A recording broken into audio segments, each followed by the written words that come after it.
할렐루야. 지난 한 주간도 우리 하나님 은혜 가운데 복되게 잘 지내시고 오늘 주의 전에 올라오신 줄 믿습니다. 주의 이름으로 환영하고 오늘 이 시간 우리 하나님께서 하늘문을 여시고 하늘에 신령한 은혜와 복을 저와 여러분 가운데 충만하게 부어주시길 주의 이름으로 축원합니다. 여러분, 추수하면 생각되어지는 그런 이미지가 있습니다.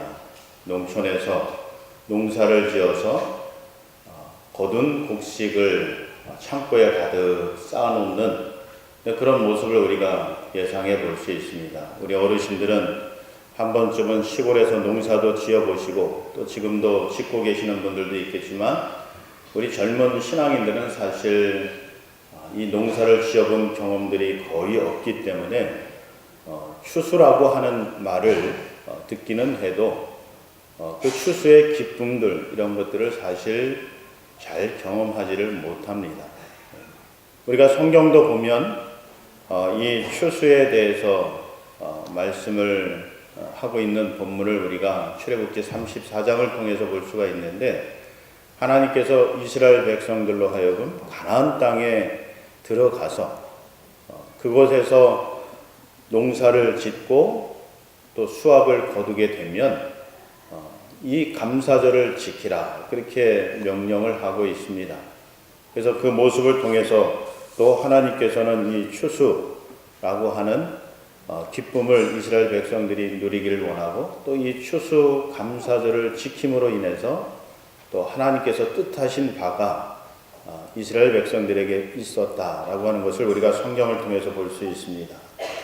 오늘 이 시간 사실 많은 분들이 도시에서 살아가면서 이 추수를 경험하지 못하면서 이 추수, 그럼에도 불구하고 이 추수감사절을 왜 지켜야 될까라고 하는 그런 의문들을 가질 때가 있습니다. 우리 학생들이나 또 젊은 신앙인들은 더더욱이 그렇지요. 우리가 매월 직장 생활을 하면서 하나님의 은혜로 우리가 얻은 소출 가운데 하나님이 그것을 구별해서 11조를 드리기도 하고 또 감사한 마음을 예물에 담아서 감선금을 드리는데 왜 굳이 11월 달 그것도 첫째나 둘째 주 일이 되면 추수감사절이라고 그렇게 명명을 해서 왜 또 특별하게 감사절을 지켜야 될까라고 하는 그런 생각들을 해볼 수 있다는 거예요. 그러면서 이것이 별로 의미가 없게 그렇게 생각이 되어지면 그냥 아무리 교회에서 추수감사절을 정해서 강조해서 또 특별하게 예배를 드리더라도 나에게는 그렇게 큰 의미와 감동으로 이 절기가 다가오지 않게 되는 거죠. 그런 면에서 오늘 이 시간 먼저 왜 우리가 추수감사절을 그것도 도시교회에서 또 도시에서 살아가면서 지켜야 되는가라고 하는 의미를 두 가지 간략하게 말씀을 드리고자 합니다. 먼저 이 추수라고 하는 이 말을 통해서도 볼 수 있듯이 거둔 수확 열매를 모아둔다라고 하는 그런 의미가 있습니다. 저장해 둔다라고 하는 그런 의미가 있죠. 그래서 농촌에서는 1년 동안 궂은 비와 또 궂은 날씨 가운데서도 이 곡식이 잘 자라서 가을이 되어 열매를 맺어서 거두게 되어 창고에 가득 쌓이게 된 것을 감사하면서 함께 우리 민족에서는 추석이라고 하는 절기를 통해서 그 감사를 함께 나누고 기쁨을 나누는 시간들을 갖습니다. 그래서 가족들을 다 초청해서 이 추석 때 떡을 만들고 잔치상을 만들어서 대접도 하고 나누고 또 그러면서 지난 한 해를 돌아보면서 그 궂은 날씨 가운데서도 이 좋은 수확을 거둘 수 있도록 해준 그런 은혜들을 기억하면서 감사하는 그런 시간들을 우리 민족들도 가졌어요. 하나님께서도요, 이 이스라엘 백성들이 가나안 들어가기 전에 너희가 가나안 땅에 들어가서 농사를 지을 텐데 농사를 짓고 나면 그것을 놓고서 감사하는 그런 삶을 살아라 라고 하면서 이 추수감사절 또 맥추감사절을 정해서 지키도록 그렇게 명령을 하셨다는 거예요. 그럼 누구에게 감사를 하느냐라고 할 때 많은 사람들은 내가 이 농사를 지어서 수확을 거둘 수 있도록 해준, 도와준 그런 사람들에게 감사하는 마음을 갖고 또 믿지 않는 일반 사람들에게는 그것을 잊게 해준 하늘의 신 또는 조상신에게 감사하는 그런 마음을 가지고 추석 명절을 보내는 그런 모습을 보여주고 있습니다. 그런데 우리 신앙인들에게, 믿는 기독교인들에게는 이 모든 것을 주관하신 분이 하나님이시라. 하나님께서 때에 따라서 햇빛을 주시고 비를 내려주시고, 그래서 이 곡식을 거두어서 오늘 이 시간 우리가 먹고 또 창고에 쌓아서 겨울을 날 수 있도록 해주신다라고 하는 은혜에 감사하는 마음으로 이 추수감사절을 지키게 된다라고 하는 것입니다. 그래서 이 절기를 통해서 하나님은 그런 은혜를 베풀어 주신 나에게, 하나님에게 감사한 마음을 가지고 기억하면서 영광을 돌려드리는 삶을 우리 그리스도인들이 살아야 된다라고 하는 것을 가르쳐 주시기 위해서 이 추수감사절을 지키도록 명령을 하셨다라고 하는 거예요. 여러분, 우리가 아무리 수고해도 노력을 해도 안 되는 일들이 있지 않습니까? 이 모든 일 뒤에는 반드시 하나님의 도우심이, 역사하심이 있다라고 하는 것을 성경을 통해서 우리에게 보여주고 있고, 또 우리도 그런 삶들을 실제로 경험을 하게 됩니다. 그래서 우리가 감사한 마음을 가지고 하나님께 예배도 드리고 또 예물도 드리고 그렇게 하고 있는데, 우리 인간의 존재를, 정체성을 놓고 볼 때 소위 망각의 동물이라 그렇게 이야기할 때가 많습니다. 당장 내 눈앞에 일어난 일은 잠깐 기억을 하지만 어느 정도 시간이 지나고 나면 그것을 잊어버린다는 거예요. 아무리 기쁜 일이라 좋은 일이라 할지라도 시간이 조금 지나고 흐르고 나면 다 잊어버리고, 또는 기억한다 하더라도 그만큼의 감동과 기쁨을 얻지를 못한다는 거예요. 그게 우리 인간의 존재라는 거죠. 그렇기 때문에 이런 절기라도 우리가 정하여 지키지 아니한다 그러면 우리는 영원히 감사하지 못하고 기뻐하지 못하는 그런 삶을 살아갈 수밖에 없다는 거예요. 그런 인간의 존재를 창조하신 하나님께서 너무도 잘 사람을 알기 때문에 이 절기를 정하여서 지킴으로 인해서 감사하며 살아갈 수 있는 사람, 그러면서 인간다운 삶을 살아갈 수 있는 존재로 만들어 주시기 위해서 이 절기를 만드셨고 지키도록 명령을 하셨고, 그것을 우리가 지킴으로 인해서 그런 삶을 살아가는 복의 주인공이 되게 해 주셨다라고 하는 거예요. 그래서 여러분, 왜 오늘 이 시간 농사도 짓지 않고 우리가 소출도 거두지 않는 그런 삶을 살아가고 있는데, 왜 추수감사절을 1년에 한 번 매년 11월이 되면 지켜야 되느냐라고 궁금증이 생기게 되면, 이날만큼이라도 하나님께서는 우리가 감사하며 하나님께 영광을 돌리는 그런 삶을 살기를 바라시는구나 라고 그렇게 생각하시고 여기시고, 그러면서 하나님께 감사하시는 그런 믿음의 삶을 살아가실 수 있기를 바랍니다. 근데 그러면서 또 한 가지, 왜 하나님이 이런 절기를 만드셔서 우리들로 하여금 지키게 하셨을까? 그럼 이 절기를 만드신 하나님 뜻이 분명히 있을 거예요. 의미가 없으면 뭐로 만들어서 지키라고 그렇게 명령을 하셨을까요? 의미가 있기 때문에, 뜻이 있기 때문에 만들어 지키라고 하신 거겠죠. 근데 그것을 우리가 성경을 통해서 이렇게 묵상을 해보면, 이래서 하나님이 절기를 만드시고 지키라고 하셨구나 라고 하는 것을 깨달을 수가 있는데, 그것이 무엇이냐면 우리로 하여금 하나님 나라의 백성으로 살아갈 수 있도록 훈련시키시기 위해서 이 절기를 만드셨다는 거예요. 여러분, 이스라엘 백성들이 가나안 들어가기 전에 다시 그들과 언약을 세우시면서 이 절기를 제정하시고 지키라 그렇게 명령을 하시는데, 왜 그러셨을까라고 할 때는 이 가나안 땅에서 세속에 찌들려서 온갖 세상의 유혹과 또 죄악이 가득한 그 땅에서 이 하나님이 택한 백성으로서의 그런 삶을 살아가려고 그러면 그냥 살아갈 수가 없는 것 아니겠어요? 이런 절기를 지키는 훈련을 통해서 이 하나님이 택한 백성으로서의 그런 삶을 살아갈 수 있도록 서서히 변화시켜 가시는 것이라고 하는 거예요. 오늘 이 시간 우리가 이런 추수감사절을 비롯해서 여러 절기들을 지키는 이유도 마찬가지라는 거예요. 의미가 없이 지키는 것이 아니라 이런 하나님의 의도와 뜻이 이 절기들 속에 담겨져 있다는 거예요. 이 추수감사절을 통해서 우리가 다시 한번 하나님의 은혜를 기억하고 감사하는 그런 삶을 살 뿐만이 아니라 우리가 누구예요? 구원받은 하나님 나라의 백성들 아닙니까? 근데 하나님 나라의 백성이라고 이야기를 하지만 우리가 하나님 나라의 백성으로서 어떻게 살아야 되는지 알 수 없지 않습니까?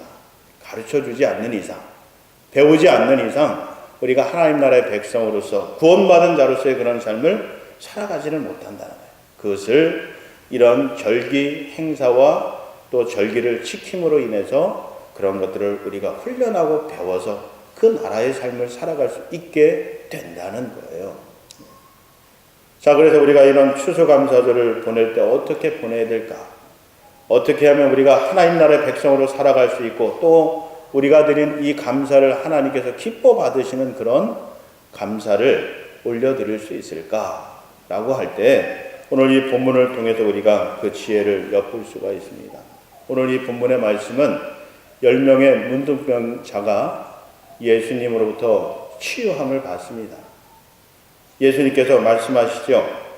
먼저 이 문둥병자들이 예수님께 요청하지요. 우리를 불쌍히 여겨주시고 이 문둥병으로부터 자유롭게 해달라고 그렇게 큰 소리로 예수님께 요청합니다. 그래서 예수님이 너희가 제사장에 가서 너희 몸을 보이라 라고 그렇게 말씀하십니다. 내 병이 나았다라고 이야기하지 아니하시고 제사장에게 가서 너희 몸을 보이라 14절에서 그렇게 말씀하지 않습니까? 그 이유는 이 문둥병자들이 그 당시에 예수님 당시에 그 병에 걸리면 가정으로부터 사회로부터 격리돼서 사막과 같은 광야에서 따로 살 수밖에 없는 그런 존재들이었어요. 그래서 혹시나 그들의 병이 낫게 되면 그것을 제사장이 확인해서 이 병이 나았다 그렇게 인정을 받게 되면 비로소 그때의 가족들과 사회 품으로 돌아갈 수가 있는 거예요. 그래서 예수님이 제사장에게 가서 너희 몸을 보이라 그렇게 말씀을 하신 거거든요. 근데 문제는 무엇이냐면 그 말씀을 들을 때 그들의 병이 나은 것이 아니라는 거예요. 한번 여러분 14절 보십시오. 보시고 이르시되 가서 제사장들에게 너희 몸을 보이라 하셨더니 그들이 가다가 깨끗함을 받은지라 그렇게 기록하고 있지 않습니까? 예수님 말씀을 들었을 때 그들의 병이 나은 게 아니라 말씀을 듣고 제사장에게 몸을 보이러 가는 도중에 그때 몸이 깨끗해진 것을 이들이 알게 됐다는 거예요. 그러면서 그 순간에 그 깨끗해지고 병이 나은 것을 알게 된 10명 중에 한 사람이 그 자리에서 하나님께 큰 소리로 감사와 찬양과 영광을 올려드리고 돌아서서 예수님께 와서 엎드려서 감사를 드렸다라고 하는 게 오늘 이 본문 말씀 아니겠습니까? 자, 이 모습을 통해서 우리가 어떻게 감사할 때 하나님께서 기뻐 받으시는 그런 감사가 될 수 있을까? 우리가 하나님 나라에 속한 믿음의 삶을 살아갈 수 있을까라고 할 때 첫 번째로 감사한 일이 생기게 되어지면 그 즉시 감사하는 그런 삶을 살아갈 때 그 감사를 하나님께서 기뻐 받으시고 또 우리가 하나님 나라에 속한 믿음의 백성의 삶을 살아갈 수 있게 된다는 거예요. 그 즉시 감사한 일이 생길 때 감사하는 삶을 사는 것. 이게 중요하다는 거예요. 왠지 아시죠? 여러분 내 자신을 한번 돌이켜 보십시오. 일주일 전에 좋았던 일, 감사한 일 분명히 있었을 겁니다. 근데 여러분들이 일주일 내내 그 좋았던 일, 감사한 일을 기억하면서 감사하면서 기뻐하면서 일주일 동안 사셨습니까? 아마 그날만큼은 여러분들이 기뻐서 즐거워서 그 기분에 취해서 살아갔을 거예요. 근데 한 날도 못 되어서 다 사라져 버리는 거예요. 잊어버리는 거예요. 이게 우리 인간의 존재라는 거예요. 그래서 우리가 그 감사할 때를 놓쳐버리게 되면 감사할 수 없게 되고 잊어버리게 되고 그로 인해서 배은망덕한 그런 인간답지 못한 삶을 살아갈 수밖에 없는 존재이기 때문이라는 거예요. 그래서 오늘 이 본문에서도 우리가 볼 수 있는 것처럼 우리가 감사한 일이 생기면 지체하지 말고 그 즉시 그 자리에서 감사하는 그런 삶을 살라라고 하는 것을 이 문둥병자를 통해서 우리에게 보여주고 있는 거죠. 그때 하나님께서 그 감사를 기뻐 받으시고 흠양하신다는 거예요. 자, 그러면서 우리가 어떻게 감사할 때 하나님께서 기뻐 받으시냐라고 할 때 두 번째로 말로써 감사해야 된다는 거예요. 말로써. 여러분, 우리가 대부분 감사한 일이 생기게 되면 우선 먼저 마음속으로 감사하게 되죠. 마음속으로 참 내가 이런 은혜를 입었으니까 참 감사해. 저분에게 참 고마운 마음을 가져. 이런 마음속으로 감사하는 마음을 가져. 그리고 내가 언제 기회가 되면 감사하다고 말해야지. 근데 그러면서도 실제로 그 감사 은혜를 베푼 사람을 만났을 때 내가 참 고맙습니다. 당신에게 은혜를 입어서 내가 오늘 이렇게 살게 됐습니다. 고마워요. 감사해요. 이렇게 이야기할 것 같죠? 근데 실제로 우리가 그런 일을 경험을 해보면 그렇지 못할 때가 너무도 많아요. 너무도 많아요. 그래서 오늘 이 말씀에도 보면 여러분이 한 명의 문둥병자가 치료받은 한 명의 문둥병자의 모습을 우리가 좀 유심히 살펴볼 필요가 있어요. 이를 통해서 우리에게 주시는 신앙의 삶의 모습을 우리에게 가르쳐주고 있기 때문에 그래요. 이 사람이 어디에서 병 나온 걸 알았습니까? 가는 길가에서 그랬어요. 가는 도중에 여러 사람들이 지켜보는 가운데 병이 나온 걸 알았어요. 그러면서 그 자리에서 하나님께 큰 소리로, 여러분 이 15절 말씀에 보시면 그 중에 한 사람이 자기가 낳은 것을 보고 큰 소리로 하나님께 영광을 돌리며 돌아왔다 라고 기록하고 있지 않습니까? 큰 소리, 크게 외치며 하나님께 영광을 돌린 거예요. 감사를 드린 거예요. 찬양을 드린 거예요. 어떻게 드렸을까요? 하나님 감사합니다. 우리도 충분히 그럴 수 있잖아요. 누가 보든 보지 않든 간에 우리가 하나님의 은혜로 어떤 일이 성취가 되어지고 어떤 일이 이루어지고 어떤 문제가 해결되어지고 그러면 그 자리에서 마음속으로만 하나님 감사해요. 감사해요. 그렇습니까? 그렇지 않잖아요. 나도 모르게 탄성이 나오잖아요. 할렐루야! 하나님 감사합니다. 이 문둥병자가 바로 그랬던 거예요. 말로 하나님께 감사를 드렸다는 거예요. 이게 어찌 보면 말로만 감사하고 뭐 없어? 이런 뉘앙스 때문에 사람들이 말로 감사하는 것을 하찮게 여길 수도 있는데 그렇지 않다는 거예요. 여러분 우리가 성경에 보면 마음으로 믿어 구원에 이르고 입으로 뭐죠? 또 망각성이 오기 시작했습니다. 마음으로 믿어 의에 이르고 입으로 시인하여 구원에 이른다. 예. 그래서 우리가 말로만 마음으로만 우리가 고백하고 믿는 것 이것으로만 족한 것이 아니라 우리 입으로 그것을 고백하는 그런 모습을 우리가 가져야 된다는 거예요. 신앙도 믿음도 그렇고 구원에 이른 것도 마찬가지고 감사도 마찬가지라는 거예요.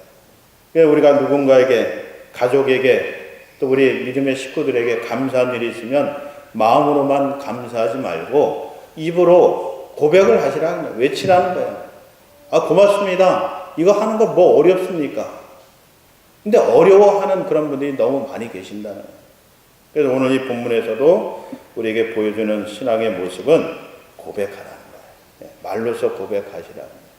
자, 우리 그런 의미에서 우리 옆에 계신 분들에게 당신이 있어서 참 고맙습니다. 한번 인사해 보실까요? 당신이 있어서 참 고맙습니다. 네. 자, 그러면서요, 세 번째로 우리가 이 문둥병자를 통해서 보면 우리가 정말 고맙고 감사할 때 어떤 마음을 가지고 고맙고 감사해야 하느냐면 정말 진심으로 고마워하고 감사해야 한다라고 합니다. 그걸 우리가 16절 말씀을 통해서 우리가 볼 수 있습니다. 여러분이 문둥병자가 예수님 앞에 돌아왔어요. 근데 돌아와서 딱 서가지고 예수님 눈높이에 맞춰갖고 딱 눈을 부라리면서 예수님 내 병 고쳐주셔서 고마워요. 감사해요. 이렇게 합니까? 그렇지 않잖아요. 한번 말씀 보세요. 어떻게 했습니까? 예수님 발 아래에 엎드려 감사했다라고. 여러분 발 아래면 어떻게 했을까요? 단어에서도 볼 수 있지만 엎드렸다는 거예요. 예수님 앞에 바짝 엎드려서 정말 당신이 아니었으면, 당신이 고쳐주지 아니었으면 나는 영원히 이 사막 가운데 외딴 가족과 떨어져서 홀로 고통당하다 죽을 수밖에 없는 그런 존재였는데, 예수님 당신이 나를 고쳐주심으로 인해서 내가 다시금 사랑하는 가족들 품으로 돌아갈 수 있으니 얼마나 감사합니까? 그 은혜 정말 진심으로 감사합니다. 그러면서 고개를 숙인 것도 아니고 엎드려져서 예수님께 그 마음을 표현을 했다라고 합니다. 네. 여러분 감사는 이렇게 하는 거라는 거예요.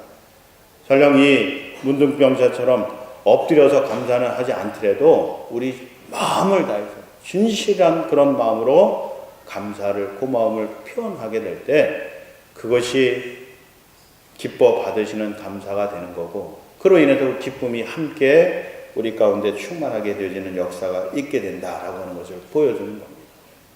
우리가 그런 감사한 마음을 진실로 가지게 되면 어떤 모습으로 우리의 행위들이, 그 마음들이 표현될 수 있을까요? 여러분 내가 정말 하나님의 은혜에 감사한 그런 마음이 들게 되면 여러분들이 무엇으로 그 감사를 표현할 수 있을 것 같아요? 먼저 이 문둥병자처럼요, 큰 소리로 하나님께 감사 찬양을 올려드릴 수 있을 거예요. 마음속으로만 감사하는 찬양을 부르는 게 아니라 소리내서 하나님께 감사 찬양을 드릴 수 있을 거예요. 또 다른 표현 방법은 감사 기도도 드릴 수 있을 거예요. 정말 하나님 도와주시고 인도해 주시고 또 이끌어 주셔서 오늘 이렇게 건강하고 멋진 모습으로 서 있을 수 있는 이 은혜에 대해서 감사 기도 드리는 모습으로 표현할 수 있을 거예요. 감사 예배를 통해서도 마찬가지예요. 이 예배 드림으로 하나님께 은혜에 감사하는 모습을 표현해낼 수 있을 거예요. 예물 드림을 통해서도 그럴 수 있을 거예요. 그럼 우리가 성경에 보면 누가복음 21장에서 이 홀로 된 여인이 성전에 나와서 두 렙돈을 헌금하는 기사를 우리가 볼 수 있지 않습니까? 그 모습을 보고 예수님이 칭찬하시잖아요. 그 어떤 사람보다도 이 여인이 드린 헌금을 하나님께서 기뻐 받으시고 영광 받으실 것이다 라고 하면서 칭찬하시지 않습니까? 근데 이 여인이 드렸던 이 두 렙돈은 사실 성경을 보면 그녀의 생활비 전부였다 그렇게 기록을 하고 있습니다. 그녀가 가진 게 그것밖에는 없었다는 거예요. 다른 사람들이 보기에는 이 얼마 안 되는 그런 돈이긴 하지만 그러나 그녀에게 있어서는 생활비 전부였다는 거예요. 전 재산이었다는 거예요. 그거를 드리는 모습을 보시고 또 그녀의 상황을 예수님께서 아시고 많은 사람들에게 이 그녀가 드린 것이 그 어떤 사람이 드린 것보다도 더 많이 드렸고 또 잘하였다 그렇게 칭찬을 하시는 모습을 우리가 성경을 통해서 볼 수 있는데, 이 모습을 통해서 우리가 알 수 있는 것은 그녀가 그녀의 전부를 드릴 수 있었던 이유가 무엇일까라고 하는 거예요. 어떻게 그럴 수 있을까?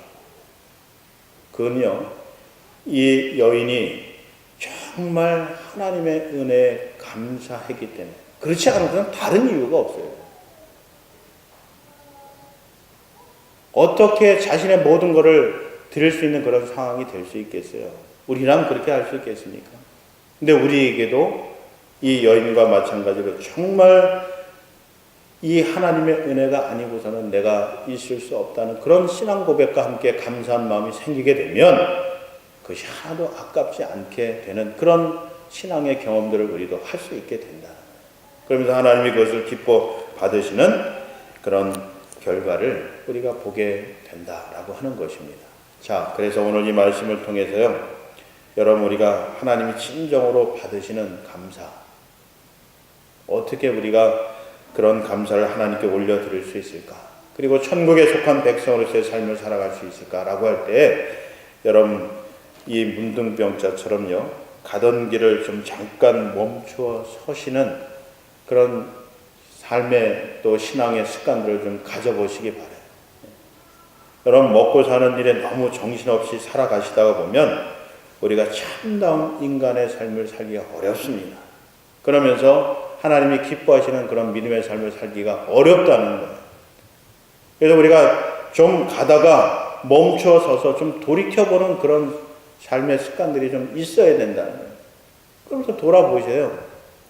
나를 오늘 여기까지 인도해 주신 하나님의 은혜도 생각해보고, 내가 오늘 이 자리에 서 있기까지 도와준 사람들도 은혜들도 한번 기억해보고, 그러면서 감사하는 마음을 가지고, 그게 사람다운 삶 아니겠습니까? 어찌 나 혼자만의 노력과 힘으로 살아갈 수 있겠어요? 이 세상 그렇지 못합니다. 믿건 믿지 않던 간에 누구든지 간에 혼자 사는 사람 없습니다. 반드시 도움이 있어요. 협력하게 되어 있습니다. 그리고 하나님께서도 창세기에서 첫 가정을 만드실 때 돕는 사람으로 붙여주신 것 아니겠어요? 자, 그래서 우리가 멈춰서서 나의 삶을 돌아보면서 그 은혜의 손길들을 좀 하나하나 찾아보면서 기억하고 감사한 그런 삶을 살 때 우리가 참다운 인간의 삶을, 하나님의 형상을 회복한 사람의 삶을 살아갈 수 있다라고 하는 것을 좀 마음에 새겨두시기를 바랍니다. 그러면서 여러분 그런 것들이 생각나시면 지체하지 마세요. 즉각 감사 기도 드리시고 감사 찬양하시고 고맙다고 좀 이야기하시는 그런 삶을 좀 살아가실 수 있게 바랍니다. 돈 들어가는 것 아니잖아요. 좀 말로라도 좀 고마움을 좀 표시하면 얼마나 좋아요. 그러니까 마음에 가지고 있지만 마시고 고마워, 감사해 좀 이야기하시라는 거예요. 우리가 여러 해 동안 좀 우리 성도들과 함께 사랑합니다, 감사합니다, 축복합니다 인사를 좀 나누셔도 우리 성도분들은 그래도 갑자기 그런 일들을 당하시면 그래도 고마워, 감사해, 축복해 이런 말들이 스스럼 없이 나오게 돼서 참 감사한데, 더 그렇게 좀 훈련하시고 더 많이 말씀하시라라고 하는 거예요. 자, 그러면서 여러분 그런 말씀들을 하실 때 그냥 지나가듯 스쳐 지나가듯 빈말로 하지 마시고 진짜 그 마음을 담아서 진실로 고마워하는 그런 말씀들을 하실 수 있기를 바랍니다. 그럴 때 변화가 되어집니다. 변화가 되어집니다. 여러분 그렇게 했을 때 예수님이 그에게 뭐라고 19절에서 말씀하십니까? 내 믿음이 너를 구원했다. 육신의 질병뿐만 아니라 그의 영혼까지도 구원받는 그런 놀라운 은총을 덧입게 되는 것 아니겠습니까? 우리가 마음을 다해서 진실로 고마워하고 감사하고 하나님께 영광을 돌려드릴 때, 또 사람들에게 감사하는 그런 삶을 살아가게 될 때 변화되어지는, 좋아지는 그런 역사가 있을 줄 믿습니다. 이런 감사의 삶을 실천해서 더욱더 큰 기쁨과 또 은총이 저와 여러분 가운데 충만하시길 주의 이름으로 축원합니다. 기도하겠습니다. 사랑이 많으신 아버지 하나님, 우리가 감사한 일이 생기면서도 그것을 감사하다고 이야기하지 못할 적이 너무도 많이 있었습니다. 또 감사를 잊어버리고 감사하지 못한 그런 삶을 살아갈 때도 많이 있었습니다. 이제부터라도 우리가 감사함을 표현할 수 있는 이들 되게 하시고, 감사를 기억하고 또 감사를 고백하고 영광을 돌려드리는 믿음과 삶을 살아가는 우리 성도들 되게 하여 주시옵소서. 그래서 우리 가운데 더욱더 기쁨과 감사가 넘쳐나는 삶의 주인공이 되는 우리 모두가 될 수 있도록 복을 더해 주시옵소서. 감사드리며 예수님의 이름으로 기도드립니다.